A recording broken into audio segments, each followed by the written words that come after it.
I do not believe that any outside entity has the power to legislate who we love or who we connect to, especially who we karmically connect to. I am sincerely disappointed but not surprised that the Iyengar family has stooped to fear tactics to try and legislate who we love, who we connect to, and who we karmically connect to. As such, I do not feel like I'm in alignment with the Iyengar system and association, both in India and both in the United States. Ramanand Patel, years ago, during a Q&A, when asked why he gave up his certification as an Iyengar yoga teacher, he told the long story. But the gist of it for me was, he said, if you're not in alignment with the mission and values of an organization, then it's unethical for you to continue to be part of that organization. And so I've come to this crossroads. It's been over a year. Actually, my whole career as a certified Iyengar yoga teacher, I have had doubts about the system, the assessment system, and I was on the board for a year and had doubts about the organization itself in terms of its mission and values. The mission and values of the organization haven't been updated for over 40 years, and I felt like it was time for a new strategic plan for how the lineage of Iyengar yoga could reach the people today. Because one of the most crucial instructions I have received as a teacher in the Iyengar lineage is to teach the people in front of you. It's my understanding that this is the instructions that T. Krishnamacharya also gave. And the people in front of me are diverse in terms of their gender identity, in terms of their ethnicity, in terms of their psychological needs, in terms of their learning styles.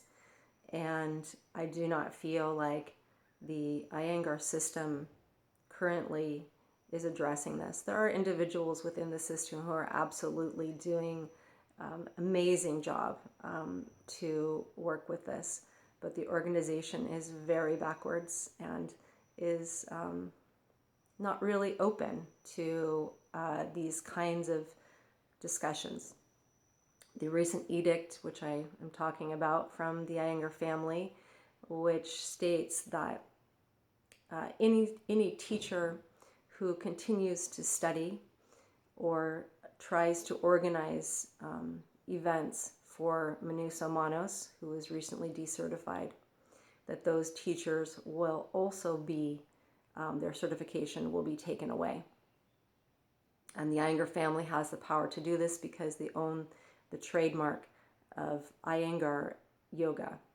And there's a representative in each country who helps them to legislate that. And that is how the certification occurs in each country. That ultimately the association, the nonprofit association based in each country, is just carrying out the wishes of the Iyengar family in India. And that may have been a system that worked in the past, but it's not working. It's not working now. For me, we're in the midst of a enormous paradigm shift where we move from hierarchical, patriarchal systems in which those from above are trying to legislate and control the people below, to one of collectivity, of connectivity, in which in which we all work together, and that there may be an appearance of hierarchy, but that hierarchy can change. So in other words, if you're in a group and there's leadership that's required, that one person could step up and take that leadership. It doesn't mean that that person is always the leader.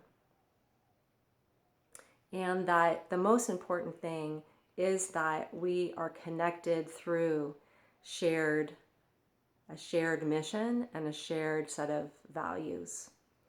And I continue to feel that connection to many, many of my friends and colleagues within the Iyengar community, many of whom this decision directly affects their ability to make a living. For those of my colleagues who are working in Iyengar centers, they have to choose between their karmic connection to their teacher and their livelihood. I would say that, that's actually where we're at right now.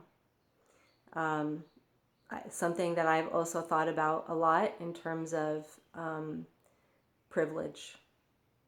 I actually have the privilege right now, because I'm not supporting myself as a yoga teacher, nor do I plan to in the near future.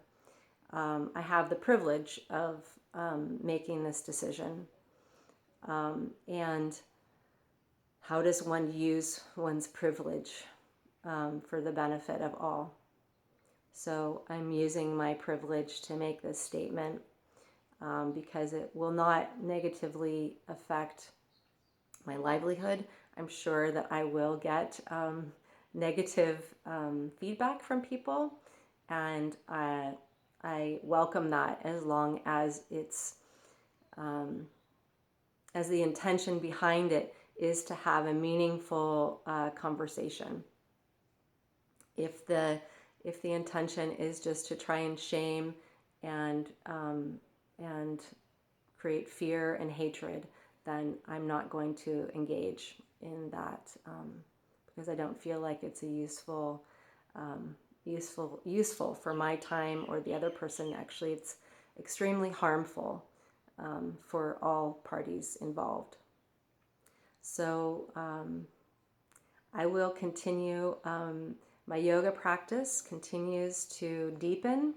My yoga practice is entwined with my Tibetan Buddhist practice, which for me is not different.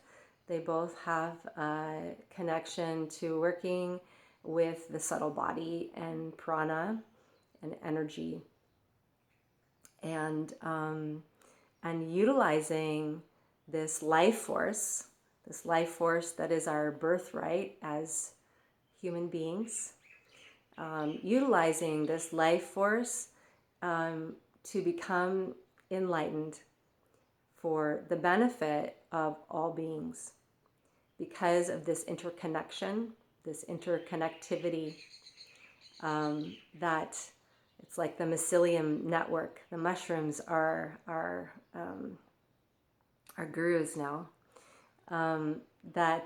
Because we are all deeply interconnected, that the actions of one affect the many.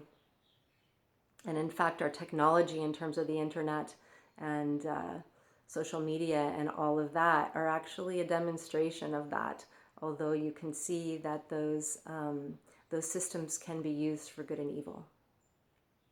So I'm sending love and support to every person who's affected by this current situation within the Iyengar community.